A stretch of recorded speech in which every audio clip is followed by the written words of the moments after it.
Welcome back. Violent demonstrations in Hong Kong. Thousands of students skipping the first day of school yesterday to take to the streets for the 13th week of protests. Hong Kong's chief executive, Carrie is reportedly saying that she's caused unforgivable havoc, igniting the political crisis in the city, and would quit if she could. This, according to an audio recording obtained by Reuters. Lam responding, saying that she's never asked the Chinese government to let her resign. Joining me right now is Fox News senior strategic analyst, chairman of the Institute for the Study of War. He's retired General Jack Keane. General, it's great to see you as always. Thanks so much for being here.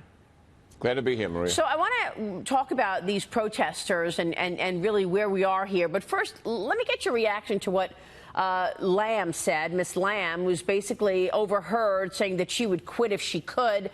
How does this change or impact the story from your standpoint? I don't think it has much impact whatsoever. I mean, my sources inside Hong Kong told me that she offered her resignation weeks ago, and the Communist Chinese Party running China rejected that proposal. They wanted her out there in front as opposed to putting somebody else in charge. But all that said, Maria, the CCP has been in charge day in, day out in Hong Kong now for some time. They've got senior police advisors on the ground there that are really calling the shots. And obviously we know they have military in the wings prepared to react if they're called in to deal with this demonstration. But they're in charge of it. And I think we've gone into a new phase, Maria. Yeah. What is that new phase right now? Give us your sense of where we are with this right now. I mean, this is the 13th week.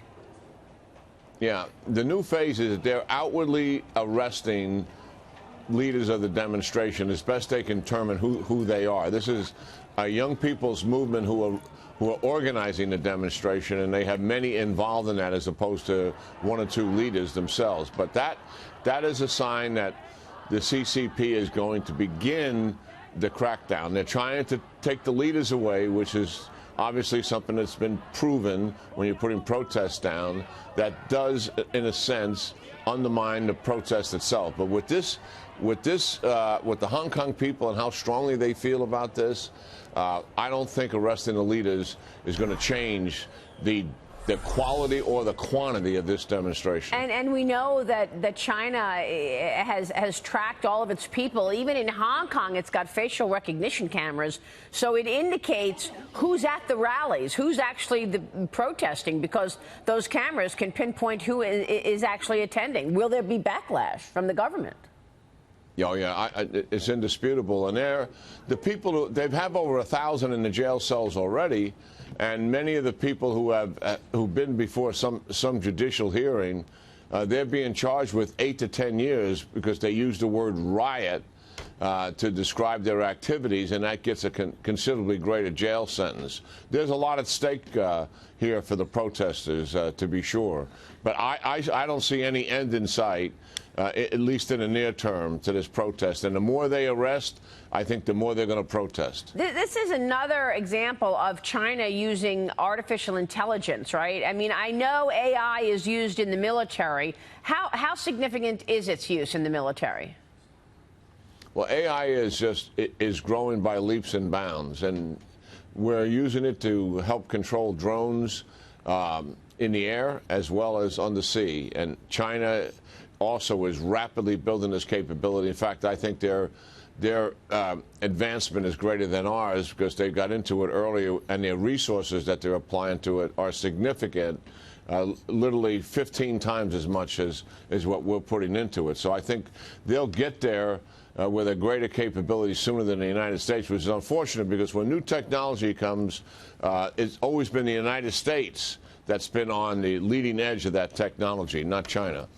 General, let me switch gears to ask you about the troop withdrawal in Afghanistan. U.S. and Taliban officials working out a plan to remove the U.S. troops from the country.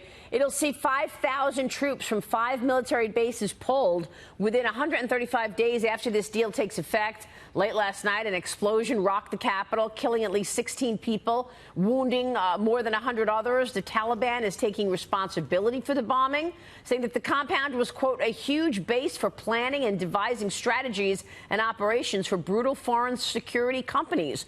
I mean, explain this one. In the middle of a negotiation with the Taliban, they're taking responsibility from bombing an area where there were security companies. Yeah, the Taliban we've been under negotiations for a little bit less than a year, 8 to 9 months, something to that effect. And the Taliban have had as part of their strategy to increase the level of activity, to increase the violence, to increase the killing, to give them better leverage at these negotiations. Listen, moving our forces from 14,000 to 8,600, something that the on-scene commander, General Scott Miller, agrees with and likely would have done anyway, even if there were not negotiations. So the United States has no problem with that.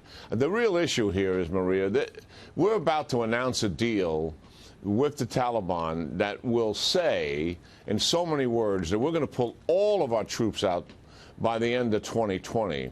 And there'll be conditions associated with that, like, one, the Taliban and the Afghan government will talk, and we have to ensure that the al-Qaeda and the ISIS do not return and have safe havens. But when we make that announcement that the United States is withdrawing in less than 18 months, that is going to have a devastating effect on the Afghan security forces. They will feel betrayed.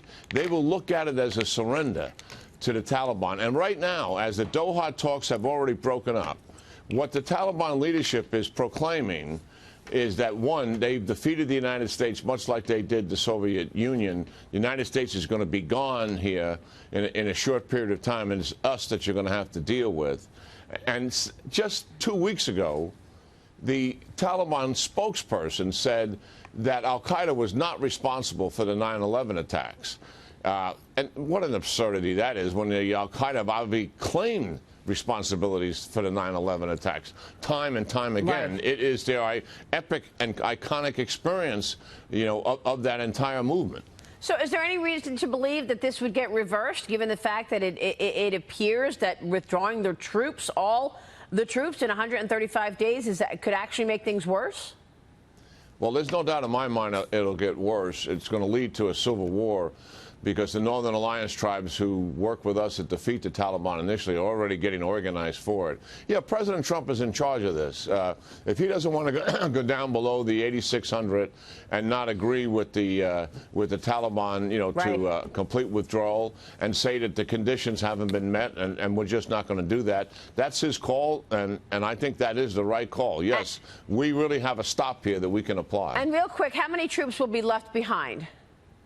Right now, the plan is for 8,600. I think that's about right. Okay. That gives us a few advisors and also a counterterrorism force there to make sure the al-Qaeda do not establish a safe haven, right, again to attack the United States. It's important not to bring all the troops home. So we've got the 8,600 there.